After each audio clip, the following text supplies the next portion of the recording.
দেখবি একদিন সব ঠিক হয়ে যাবে। তোকে যে শক্ত হতে হবে রে মা, তোকে যে বাঁচতে হবে। কাকা, বিবেক ছাড়া যে আমি আর কোনোদিনই সুস্থ জীবনে ফিরে আসতে পারবো না কাকা।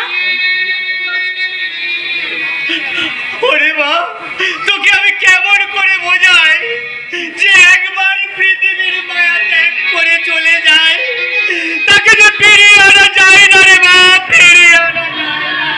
আমি বিশ্বাস করি না কাকা, আমি বিশ্বাস করি না। বিশ্বাস কর রে মা, আমি যে তোর কাকা, তুই আমার কথাটা বিশ্বাস কর। চলে যাও, তোমরা সবাই চলে যাও এখান থেকে, চলে যাও কাকা, চলে যাও। আমি চলে যাচ্ছি, তবে কি জানিস রে মা,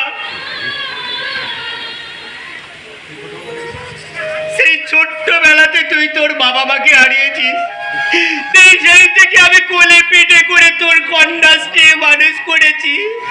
তোর বাবা মায়ের অভাব আমি কোনোদিন বুঝতে দিইনি রে ভাই। তাই শেষ বয়সে এসে তোর দুঃখ যে আমার সহ্য হচ্ছে না রে মা, সহ্য হচ্ছে না। কাকা, তোর কাছে আমার একটা অনুরোধ রে মা, তুই এ বাড়িতে থেকে আর তুই তোর চোখের জল ফেলিস না রে মা। তোর চোখের জল দেখলে যে আমার বুকটা পেটে চৌচির হয়ে যায় রে মা, চৌচির হয়ে যায়। তুই তুই সমস্ত দুঃখ কষ্ট ভুলে আবার আগের মতো ফিরে আয় রে মা, আবার আগের মতো ফিরে আয়। কাকা, আমি তোমাকে কি করে বোঝাই কাকা, বিবেক ছাড়া যে আমি আর